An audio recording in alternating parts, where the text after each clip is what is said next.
Before we dive into this chilling tale, make sure to hit like and subscribe for more spine-tingling stories. You won't want to miss the true, dark accounts I'm about to share. So sit tight and let's begin. I always thought a change of scenery was the answer to everything. That's what I told myself when I packed up my bags and headed out to that old farmhouse with my wife, Emma, and our teenage son, Charlie. We needed a fresh start, something to pull us away from the city noise and pressures, something peaceful. Maybe it was the burnout, maybe it was the constant stress, but this farmhouse was supposed to be our escape. Little did I know, it was only the beginning of something much worse. As we pulled up to the property, I tried to shake off the weird feeling I couldn't quite place. The air was thick with the scent of damp earth and old wood. The farmhouse, with its chipped paint and sagging roof, stood in front of us like a giant waiting to swallow us whole. Emma was excited, talking non-stop about all the renovations we could do, but I just couldn't ignore the heaviness in the air. It was like the place had been waiting for us. Charlie, of course, wasn't having it. His headphones were in, his eyes glued to his phone, clearly irritated that his summer vacation had been reduced to a dusty old house in the middle of nowhere. He didn't want this life. I could see it in his face, but I didn't care. We'd make it work. At least that's what I told myself. The first night was quiet. Too quiet. The kind of silence that makes your skin crawl. We ate dinner, chatted about what we'd do tomorrow, and slowly started to settle into our rooms. I took the upstairs bedroom while Emma grabbed the one next door. Charlie chose the room at the far end of the hall. There was something strange about that room, something cold and off-putting, but I didn't want to say anything. I didn't want to sound paranoid. It was just an old house, right? But as we all settled into bed, the house seemed to wake up. I heard it first, the sound of something dragging along the floorboards, a slow, deliberate scrape that made my spine tighten. At first, I told myself it was just the house settling, the weight of the years pressing down. But then I heard it. Again, closer this time. The scraping sound grew louder, like something or someone was moving through the dark hallway outside our door. I got up, tiptoeing down the hall. I reached the stairs and froze. I could feel it like eyes were on me, watching, waiting. I looked down, and for a second, I thought I saw something at the bottom of the stairs. A shadow no bigger than a person, but it wasn't moving. It was just standing there. I blinked, and it was gone. Maybe it was just my mind playing tricks. I went back to bed, but I couldn't sleep. Every time I closed my eyes, I could hear that scratching sound again. And then, in the silence, there was something else. A faint whisper, so quiet I almost couldn't make it out. But it was there, just beyond my hearing. Go. That was it. Go. I didn't tell Emma. She'd think I was crazy. And besides, I was probably just tired. But as the night dragged on, I couldn't shake the feeling that something was wrong. That sound wasn't just the house settling. And those whispers, they didn't belong to me. By morning, the fear had started to sink in. Something had changed. It was almost like the house itself was waiting for us to settle in, to let our guard down. Emma tried to be cheerful, but even she couldn't ignore the strange heaviness in the air. And Charlie, well, he wasn't talking much, but I could tell. Something was off with him too. He'd barely said a word since we arrived, but we pushed through, determined to make the best of it. We started unpacking the boxes in the living room, setting up things around the house. Emma was excited to explore the old barn behind the house, and I figured I'd take a walk around the property. It wasn't much, but I needed to clear my head. That's when I met Mrs. Dolan. She appeared out of nowhere, walking down the dirt road toward us. I didn't even hear her coming. She looked ancient, her face like a withered mask, skin stretched tight over her bones. Her eyes, though, those eyes, they were sharp, like she could see straight through me. She stopped at the gate and just stared for a long moment. Her voice, when it came, was raspy, like someone who had smoked their entire life. "You shouldn't be here," she said, her eyes never leaving me. "This place is cursed. It's not for you. Leave before it's too late." I didn't know how to respond. Emma smiled politely, trying to brush it off, but the woman wasn't going anywhere. She just stood there, staring at us, as if waiting for us to leave. "Cursed?" Emma laughed nervously. "That's just superstition, right?" The woman shook her head. "It's not superstition, dear. The past never forgets. It will come for you, just like it came for them." Her voice dropped to a whisper, but there was something unsettling about it. She wasn't talking about the house. She wasn't talking about anything normal. But before I could ask more, she turned and left as quickly as she came, disappearing back into the mist that surrounded the property. I didn't know what to make of it. The whole interaction felt wrong, and the more I thought about it, the more uneasy I became. I should have listened to her, but I didn't. The next day, the house felt even more oppressive. The walls seemed to close in on us, the air thick with a sense of unease. I tried to shake it off, tried to tell myself it was just the weirdness of moving into a new place, the stress of change. But I couldn't ignore the feeling that something was watching us, waiting for us to slip up. Emma was still trying to make the best of things. She spent most of the day cleaning up the kitchen, scrubbing away the dust and cobwebs that had gathered over the years. Charlie stayed mostly in his room, headphones on, eyes glued to his phone. I was fine with that. He needed time to adjust. Or so I told myself. I wandered around the property, trying to get a better sense of the land we'd now call home. The place was quiet, too quiet. Not the kind of peace you find in nature, but an eerie stillness, like the land was holding its breath. I found myself walking to the edge of the woods that bordered the farmhouse. The trees loomed like silent sentinels, their branches twisted and gnarled, as if they had witnessed something they shouldn't. I didn't know why, but something about those woods felt wrong. There was a darkness there, something ancient and far too aware. I turned back toward the house, trying to ignore the unease crawling up my spine. As I walked, I noticed something on the ground, a small, weathered wooden doll. It was out of place, lying right in front of the farmhouse, its cracked face staring up at me, its tiny hands clasped as if in prayer. I picked it up, examining. It felt oddly cold to the touch, as if it had been there far longer than it should have. I didn't want to think about it. Just another weird thing in an old house, right? But as I stood there holding it, a chill ran through me. That night, everything changed. The house was quiet at first. Too quiet. We sat around the dinner table, eating in awkward silence. The atmosphere felt heavy, like something was just about to happen, but we couldn't quite place it. The usual sounds of a home laughter, clinking silverware, the hum of a refrigerator seemed absent. All I could hear was the wind outside, howling through the broken windows and rattling the wooden frames. Charlie was the first one to notice. He'd been staring at the doorway leading into the hallway, his face pale. His eyes flicked to me, then back to the door. I followed his gaze but saw nothing. "What's wrong?" I asked, trying to keep my voice steady. Charlie didn't answer right away. Instead, he just shook his head, like he was trying to convince himself it wasn't real. But then, it came again, the scraping noise. I froze. I knew exactly what it was, the same noise I had heard the night before. I turned to Emma, but she was already standing up, looking confused. "What is that?" She whispered. I didn't want to say it out loud, but I could feel it deep in my gut. It wasn't just the house settling. Something was here. We tried to ignore it. We tried to laugh it off, like it was nothing.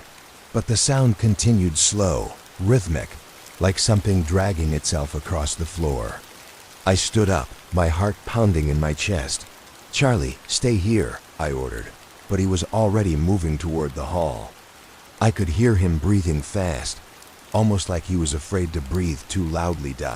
I followed him, trying to keep calm, but my hands were shaking. We reached the hallway, and I could hear the sound coming from the basement. A dragging sound, like something heavy was being pulled across the concrete floor.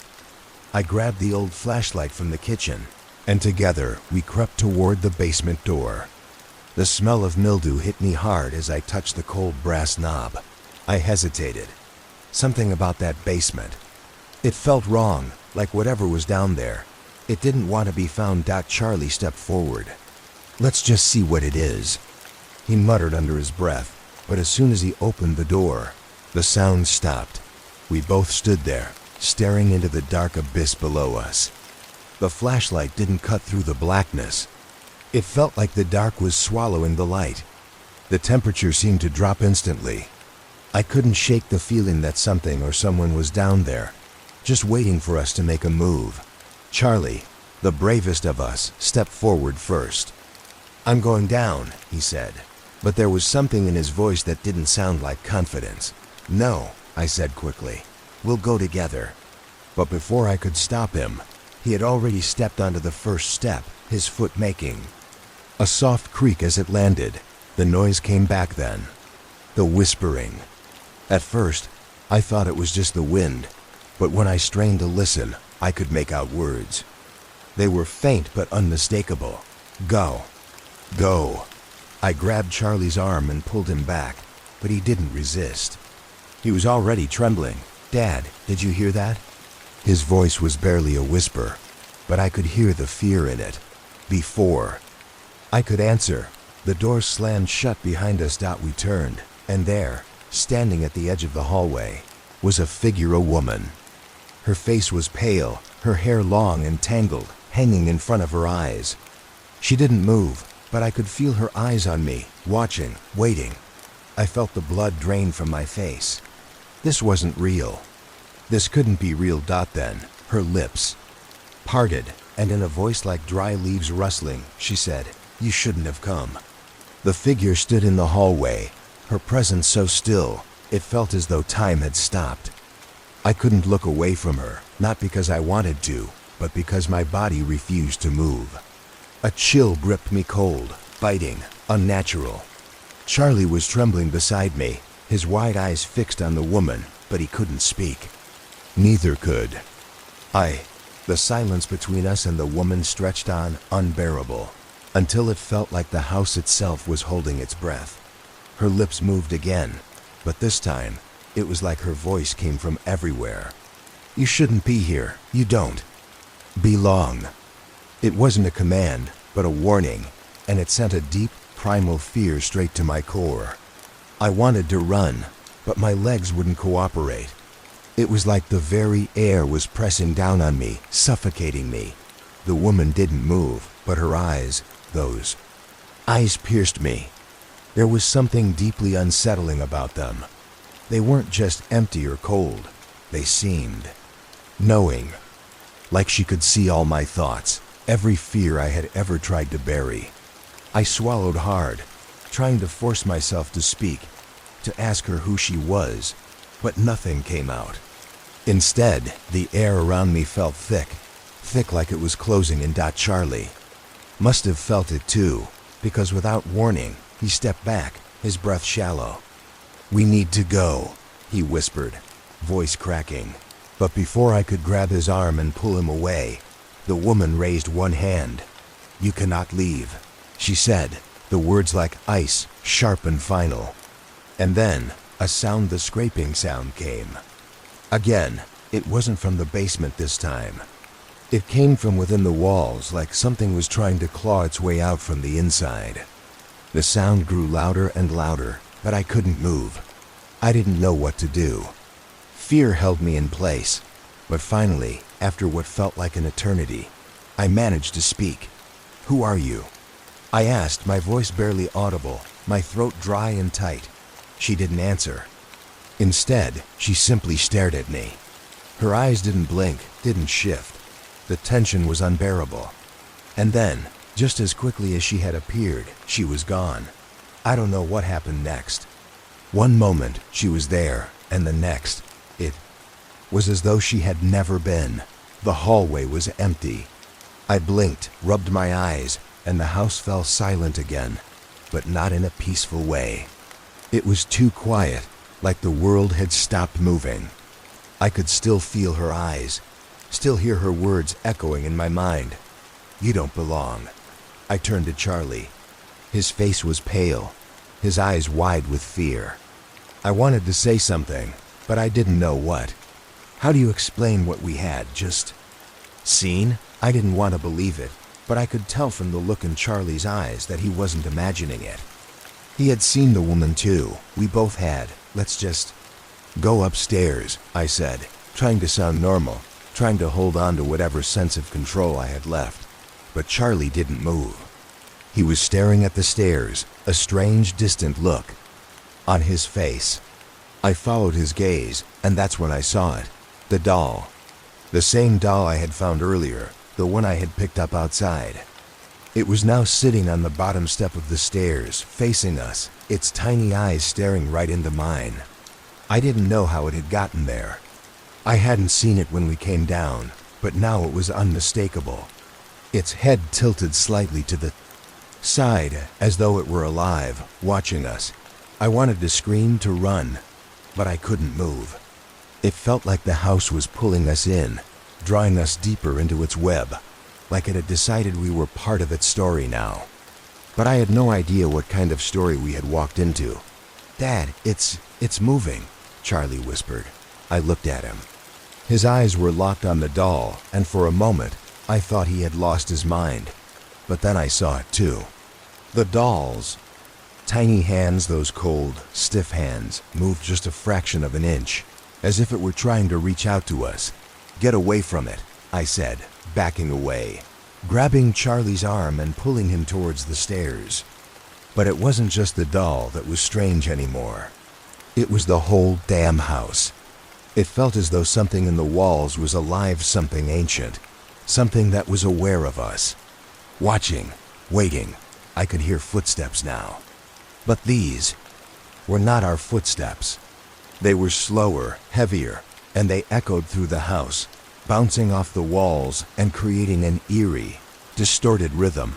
I looked at Charlie, and he looked back at me, his eyes wide, his breath shallow. "Dad, I don't want to be here anymore." Neither did I, but the house had already decided. We didn't know what to do. The doll, still sitting on the step, was the least of our worries now. The footsteps, heavy, deliberate, had grown louder, and they were coming from above us. They weren't normal footsteps either. They were slow, as if whoever was walking didn't have any sense of urgency, like they were simply waiting for us to notice them, waiting for us to understand that we weren't alone. The house wasn't just haunted, it was alive. "Dad." Charlie's voice shook, and I could feel the fear in it. "Who's up there?" I didn't answer. I couldn't. My heart was racing in my chest, and the only thing I wanted to do was run. But where? There was nowhere to go. The door was locked, the windows were old and jammed shut. We were trapped. The realization hit me like a punch to the gut. We weren't just staying in this house. We were stuck in it. And whatever was up there wasn't going to let us leave. The footsteps stopped. Complete silence followed, and for a moment, I thought I might have imagined them, that it was just my nerves getting the better of me. But then I heard it, a soft, almost inaudible whisper that came from the top of the stairs. "Come." I turned to Charlie, and he looked at me, his face pale as a ghost. "Dad, we have to go. We have to get out of here, now." His voice was frantic, and for the first time, I realized how much fear was in him. The kind of fear that wasn't just from the dark corners of the house. It was a fear born from something real, something tangible, something that knew we were there and didn't want us to leave. I nodded, grabbing his hand tightly. "We'll go back upstairs, get Emma, and we'll leave, no matter what." But when we turned to climb the stairs, that's when I saw it. The door to the basement was open. It hadn't been opened before. I knew it hadn't. I had closed it when we first came downstairs. But now it was ajar, the black void of the basement staring up at us like some kind of hungry mouth. The whispering came again. This time louder, clearer. Come, Charlie tugged at my sleeve. We shouldn't go down there. Something's down there, I can feel it. I wanted to agree. But I couldn't. Some force, some invisible pull, was drawing me toward it. Slowly, almost against my will, I found myself moving toward the basement. My hand reached out for the door. The instant my fingers brushed against the cold wood, the whispering stopped. Everything went silent. For a moment, I felt dizzy, disoriented. And then, a loud bang echoed from upstairs. Emma. We both froze. I had never heard her scream like that. It wasn't just a scream of fear, it was a scream of terror. The kind of scream that made your heart stop in your chest. I turned to Charlie, who was already pulling at my arm, shaking his head. "We need to go," he cried. "Now." But before we could move, something happened. The stairs creaked beneath us, and we both spun around. A shadow appeared at the top of the stairs, tall, dark, and moving toward us. It wasn't the woman we had seen earlier. No, this figure was different, taller, more imposing. And it wasn't walking. It was floating, gliding down the stairs with unnatural speed, moving too smoothly to be human. I grabbed Charlie, pulling him back, but the shadow didn't stop. It came closer, closer, its shape becoming clearer as it approached. The air grew colder, the temperature in the house dropping to an almost unbearable level. My breath came out in white puffs, and I could feel the sweat on my palms turning cold as I held onto Charlie. "Run," I whispered, my voice barely audible. We didn't need to be told twice. I yanked Charlie toward the front door, but it was too late. The shadow was already in front of us, blocking our path. And then, from the darkness of the hallway, the woman's voice echoed again, low and mocking. "You can't leave." I didn't know what was happening, but I knew one thing. We weren't leaving this place unless it let us. The house had become something more than just a building. It had become a trap. And whatever had been trapped, here, whatever dark thing had festered and grown in the shadows, was now awake. The figure reached out for us, and before I could react, I felt something cold and sharp brush against my skin. It wasn't a hand. It was like fingers made of ice, trailing along my arm with an unnatural force, pulling me toward the darkness. "Dad, no!" Charlie screamed, pulling at my other arm, but it felt like I was being torn in two, like the very foundation of the house was ripping us apart. The next thing I knew, I was sinking, not physically but into the darkness, into the cold, suffocating darkness that seemed to swallow everything whole. There was no sound anymore, no light, just the pressing, crushing weight of the darkness around us. And then I heard it. The sound of footsteps. Slow, deliberate, dragging, scraping their way through the blackness toward us. I wasn't sure if it was Emma or if it was the thing that had followed us here. But I knew one thing: whatever was in this house wasn't going to let us go without a fight. And we weren't going to leave until we faced it. The darkness around us felt alive, like it had weight, like it could wrap around you and squeeze every ounce of breath from your lungs. I couldn't see anything, but I could feel the cold, the presence of something standing just beyond the reach of the air. I reached out, but my hands grasped only emptiness. I couldn't feel Charlie anymore, couldn't hear his breathing, couldn't sense anything but the suffocating silence. Where had he gone? I wanted to call out to him, but my voice wouldn't come. It was like my mouth was frozen shut, like I was trapped in a nightmare where every part of me was being pulled apart, piece by piece. I tried to move, to stand, but it was as though my feet were rooted to the ground, trapped in something sticky and thick. Then, suddenly, a faint light appeared in the distance. It flickered like a dying candle, weak and trembling, but it was something, anything to give me direction. I moved toward it, dragging my feet through the suffocating dark. My heart pounded in my chest, and my breath came out in shallow gasps, mixing with the cold air. Each step I took, the light seemed to pull further away, teasing me, as if it was just out of reach. The whispering began again, Come, come to us. I stopped in my tracks. The voice didn't sound like a person. It wasn't even human. It was something deeper, older, something that had always been here, in this house, waiting for the right moment. The more I listened, the clearer the voice became. It wasn't a command. It was invitation. An invitation to join the darkness, to be a part of it. I tried to ignore it, tried to force myself forward. I couldn't give in. Not now. The light grew brighter, more intense, and just as I thought I might finally reach it, it disappeared. Vanished into thin air, leaving nothing but an endless expanse of blackness. And then, I heard it, the sound of dragging footsteps. Heavy, slow, purposeful. I whipped around, heart leaping into my throat. Something was coming. I didn't know what it was, but I knew it was here, and it was coming for me. There was no escaping it. Suddenly, I felt something brush past me. It wasn't a breeze or the shift of air, it was something solid. It was as if someone had just walked through me. The hairs on the back of my neck stood up, my pulse racing. I turned, but I couldn't see anything. And then, I felt a cold, clammy hand wrap around my wrist, pulling me backward.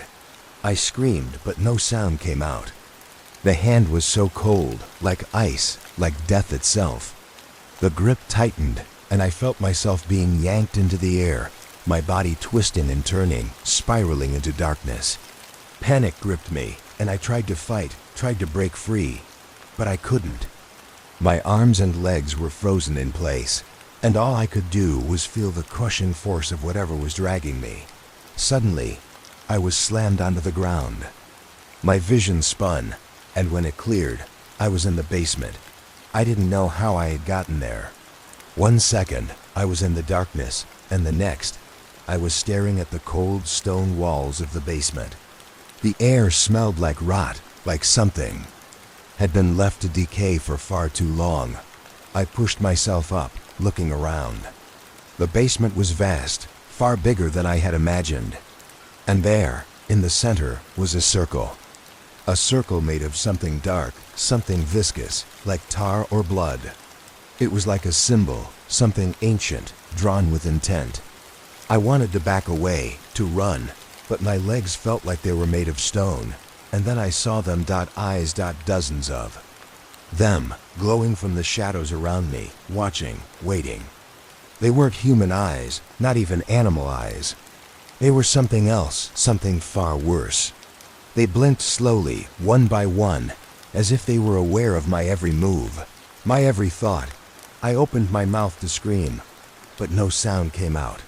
My body trembled. The air around me felt thick, almost like it was pressing in, suffocating me. The eyes, they were closing in on me.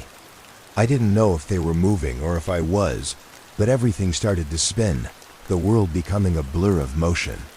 I tried to get my bearings, tried to stand, but then I felt something touch me. A hand, cold and long-fingered, brushed my arm. I jumped back, terrified, but I couldn't move fast enough. The hand gripped my wrist again, pulling me toward the circle. The whispering was back, louder, closer. Come. Join us. It was no longer a voice, but a chorus of hundreds of voices, all speaking in unison like a chant. I could feel the weight of their words pressing against my skull, filling my head until I couldn't think anymore. I was losing control. I was being pulled into the darkness, deeper and deeper, until there was nothing left but the sound of those voices, those eyes. But then, something snapped in my mind. I shook my head, trying to clear it, trying to hold on to myself. And just as I felt my mind starting to fracture, I remembered Charlie. I had to find him. I broke free of the grip. It wasn't easy. My legs felt like they were made of lead, and every step I took felt like I was wading through water. But I couldn't stop, not now. I couldn't let whatever was down here take my son. I turned, running toward the stairs.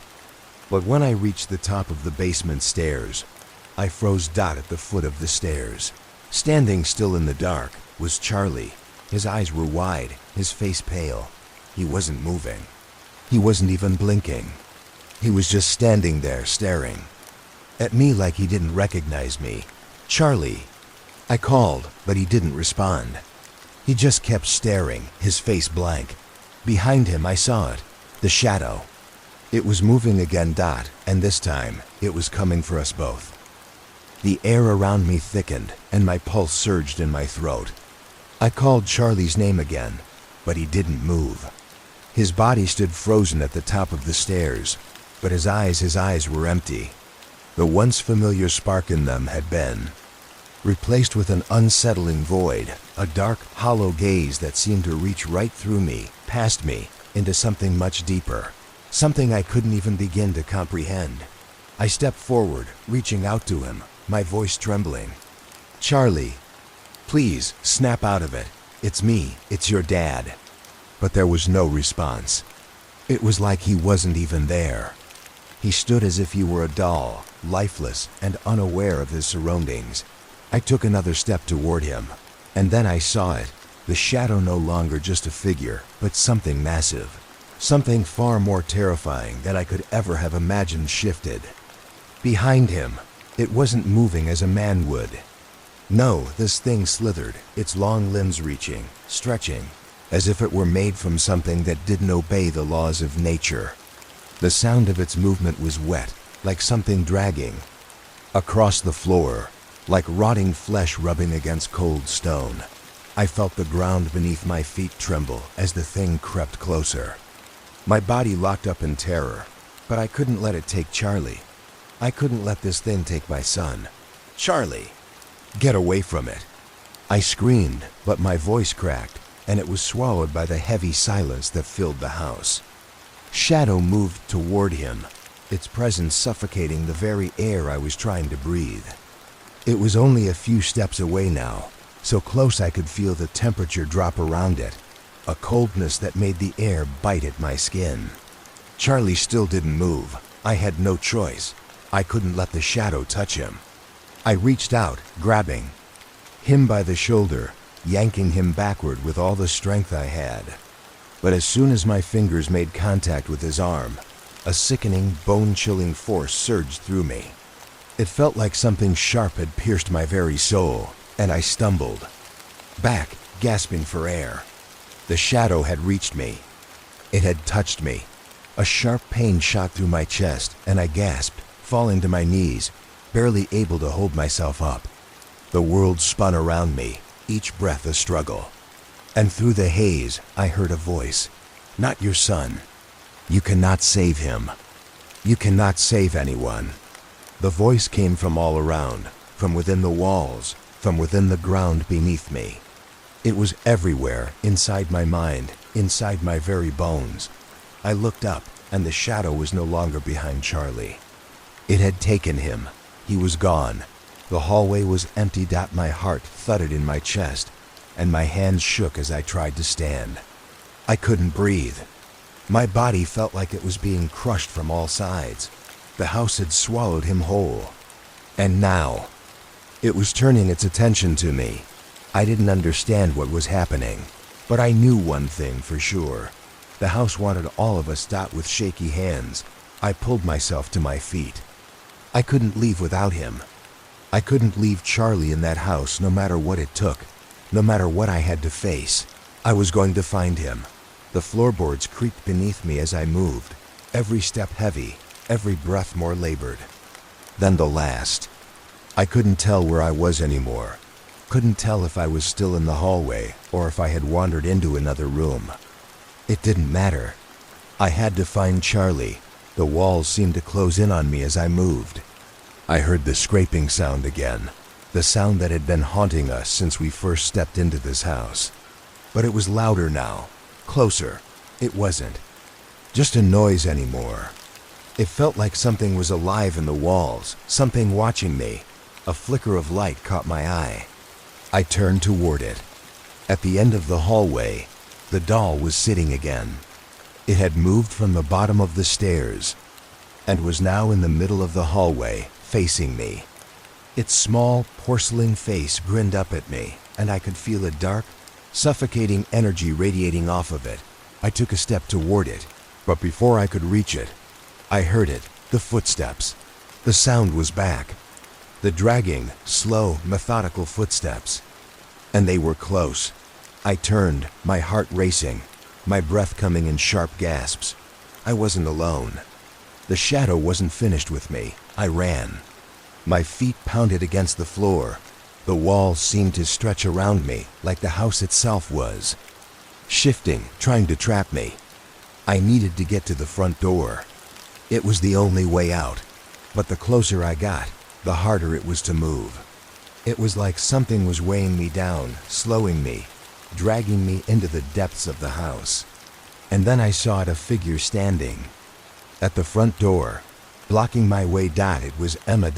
She was standing still, her hair wild, her face pale and gaunt. Her eyes, those same empty eyes, stared back at me, unblinking. But there was something different about her now. Something wrong. She wasn't the same Dot, and then I heard the voice again. "It's too late." Emma's mouth opened, but what came out wasn't her voice.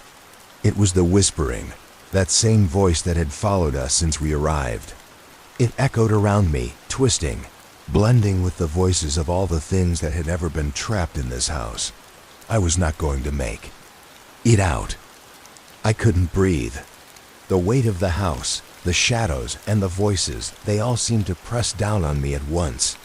Every inch of my body screamed to run, but the sight of Emma, of that thing wearing her face, kept me rooted in place. It was her, but it wasn't her. The hollow eyes, the way she stood there, unmoving, something inside me broke.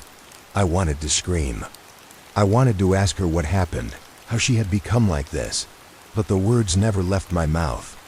The whispering grew louder, more intense, suffocating.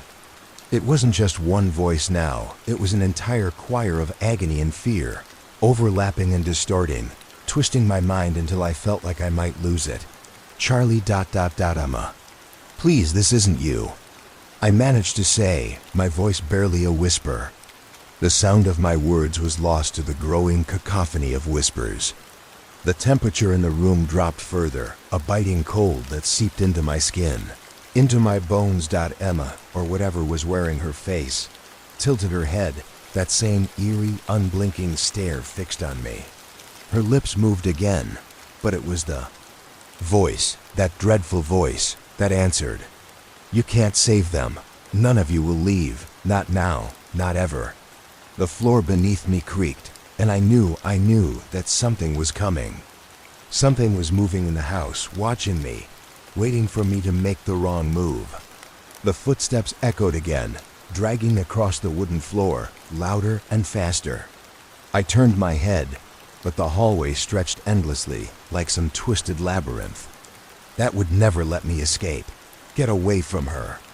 I shouted, desperate now, reaching out for her, as if my touch could somehow bring her back, as if I could snap her out of this nightmare, but she didn't respond. Instead, her hand reached out, her fingers cold, fingers that should have been warm, familiar. Her hand moved closer, slowly, methodically, until it was hovering just inches from my face. My heart raced, my hands trembling.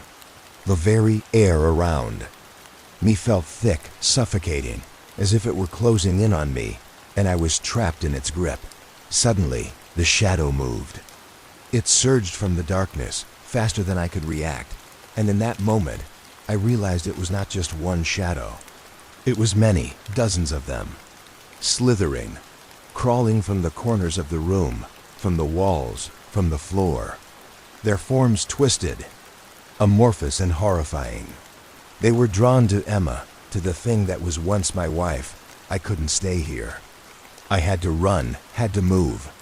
My legs moved on their own, instinct driving me forward, away from the nightmare that had overtaken Emma, away from the house, from everything. But the house was fighting back.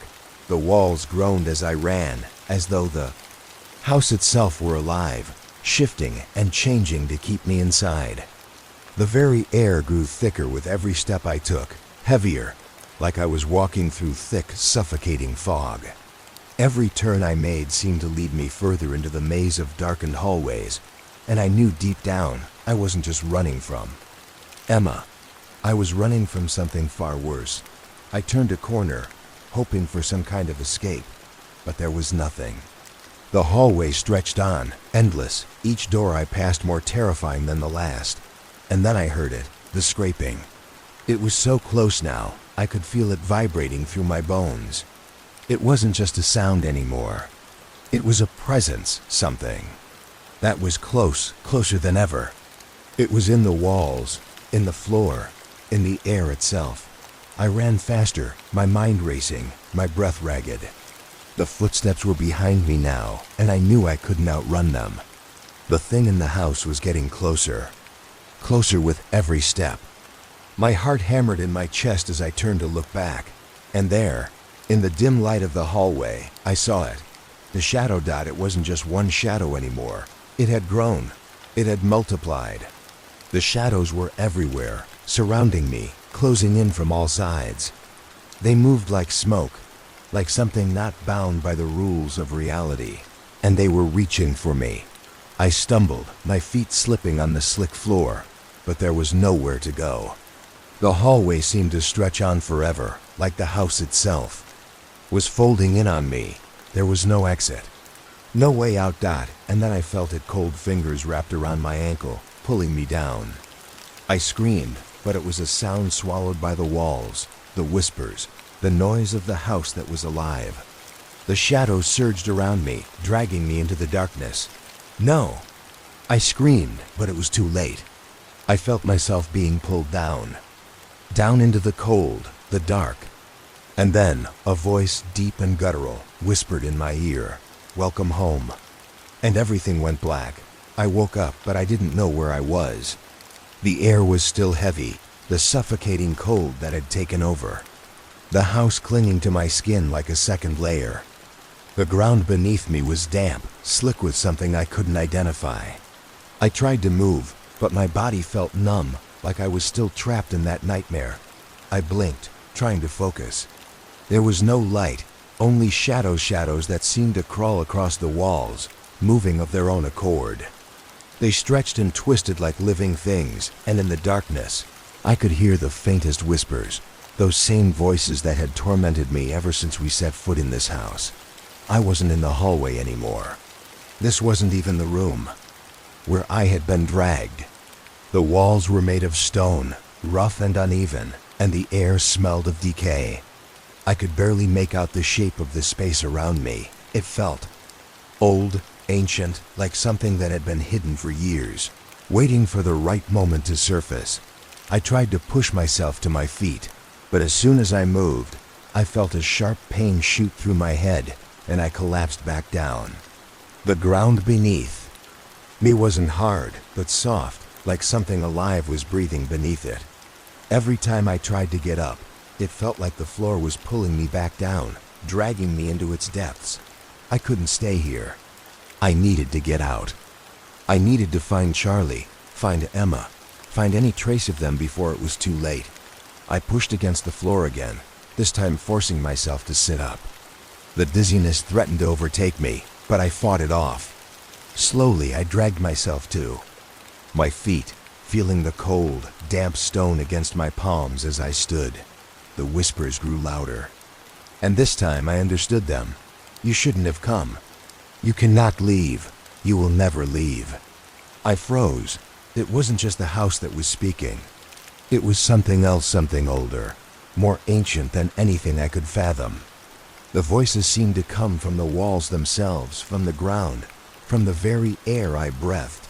They belonged to us. All of them. And now ... you do too. I turned quickly, my heart racing. The walls seemed to move, shifting like liquid, bending in unnatural angles. The stone beneath me seemed to groan, as though the house itself was alive, breathing with its own dark, twisted rhythm. I had to move. I had to get out. I stumbled forward, my feet unsteady, my head spinning. The further I moved, the darker it got, until I could barely see my own hands in front of my face. The only sound was the echoes of my footsteps, but even those seemed wrong. The echoes were distorted, twisted like something was mimicking my every movement. following me. I didn't know where I was going, but I had to keep moving. I needed to find a door, a window, anything that could lead me back to the outside.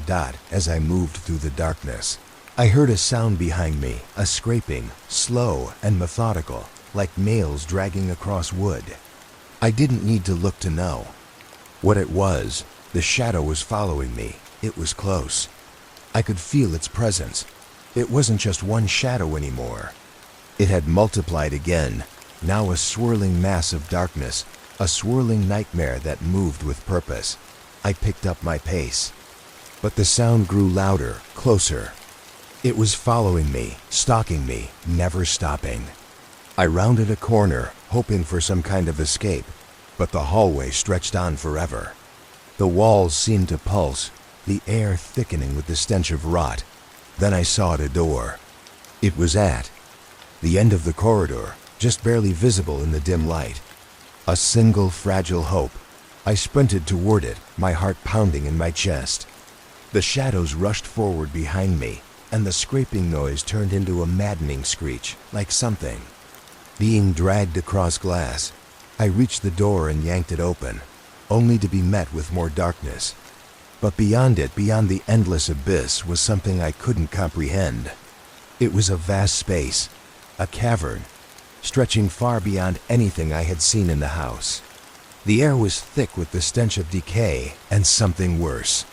And in the center of the cavern, illuminated by a pale, sickly light, was the doll, the same doll that had appeared in the hallway, in Emma's hands on the bed. It sat there, waiting. Its porcelain face grinned up at me, an expression that sent a chill down my spine. A voice echoed from the darkness. "It's too late. You cannot undo what's been done." I stepped back, my pulse racing. I couldn't go forward. I couldn't take another step. The shadows were closing in on me, faster now, suffocating, and I realized too late that the door was closing. No, not closing. Melting back into the stone walls, as if it had never been there at all. I turned, desperate to run, but there was nowhere to go. The shadow was everywhere, enveloping me, surrounding me, pulling me toward the darkness. And in that final moment, I understood. The house wasn't just a house, it was a prison. It had always been a prison, and now I was part of it. The last thing I saw before the darkness took me was the doll, its grin wider now, its eyes alive with hunger. The world felt like it was collapsing around me. I was no longer in control of my body or my mind. The darkness consumed me, pulling me deeper into the house, into the very heart of its suffocating grip. I could feel its cold, creeping fingers around my limbs, dragging me down, further down into the depths. It was as if the house had no end, no floor beneath me, just an endless void that would swallow me whole. I tried to scream, but my voice was swallowed by the shadows, by the air itself. The house was alive, and it was feeding on my fear, on my despair. The walls whispered, the floors moaned, and in the distance, I could hear the faintest echoes of Charlie, his voice, soft, calling to me. But I couldn't reach him. I couldn't save him, not anymore. You cannot save him. You cannot save anyone, the voice of the house whispered, its presence all around me. The voice was familiar now, as if it had always been a part of me, a part of this house. I had come to understand something terrible. It wasn't just trapping us. It was feeding on us, on our souls, on our very essence. And the house was hungry. I stumbled forward, trying to find my footing, but the ground beneath me shifted, undulating like water. I felt like I was being pulled through the floor, sinking into the house itself. The shadows around me were thick, pulsating, alive. They stretched toward me, whispering my name, trying to drag me into their embrace. Suddenly, a cold hand gripped my wrist. I recoiled, but it held me tightly, the touch freezing, sending a shock of terror through my body. I looked down, but there was no one there, just the shadows, swirling, blending into one another. Then I heard the voice again, not from behind me, but from deep within. from somewhere inside me. There's nowhere to run, no place to hide. We are all one now. I shook my head, desperately trying to break free from the grip. But the hand didn't let go. It was pulling me deeper into the darkness, pulling me toward the center of the house, where the light barely reached, where the shadows seemed to have gathered, waiting. The voice grew louder, as though it was coming from every direction. You were always meant to be here. The house needs you, just as it needs all of them. And then I saw it dot in the distance, barely visible in the ever-thickening shadows. I saw Charlie, his face, pale and lifeless, his eyes wide and empty, staring back at me. He stood motionless, just like before, but now there was something wrong with him, something grotesque. His body was contorted, twisted in ways it shouldn't have been, and the shadows seemed to crawl up his legs, wrapping around him like chains. Couldn't breathe. I reached out to him, but the shadows wrapped tighter around my wrist, pulling me back, forcing me to look away. I tried to scream, but my throat was dry, and all that came out was a raspy gasp. "No, no, Charlie." I screamed, but the words felt hollow, empty, as though they had no meaning here. The house didn't care. It didn't care about anything. Whispers grew louder. The walls seemed to pulse, thrumming with an energy that vibrated in my bones. The shadows tightened around me, drawing me closer to the center, to the heart of the house, where the worst of it awaited. It wasn't just Charlie anymore. It wasn't just Emma. It was everyone who had ever walked through this door. You are part of it now. I could feel the weight of those words pressing against me, pushing me further down. The shadows seemed to grow more distinct now, forming shapes I couldn't quite make out, but I could feel their eyes on me. They were watching, waiting, hungry. And then out of nowhere, the house shifted. The walls trembled, groaning as if they were alive, stretching and bending to reveal a door. A massive, wooden door, its surface covered in strange symbols that pulsed with an unnatural light. I could hear the low hum of it, a sound deep in my chest. It was calling to me. I staggered toward it, pulled by some unseen force. The shadows tried to stop me, tried to hold me back, but I pushed through, determined. I had to know what was behind that door. I had to find Charlie, even if it meant facing the house's true heart, the thing that had been pulling us all in. I reached for the door handle, my hand trembling, and as soon as I touched it, a shock ran through me, sharp and painful, as though I had touched pure electricity. But I didn't pull away. I couldn't. The door slowly creaked open, revealing the darkness inside. Beyond it, in the eerie glow of the symbols, I saw them. Hundreds of faces, their eyes wide, staring out from the darkness. But they weren't just faces, they were trapped. Souls, their bodies suspended in midair, as if the house had captured them, stolen them from the world, and trapped them here. They all looked at me. They all knew me. "Welcome home," they whispered in unison. I couldn't breathe. I was suffocating. The cold, the shadows, the faces, they were closing in on me, and I knew with absolute certainty that there was no way out. This house, this place had claimed us all, and we would never leave.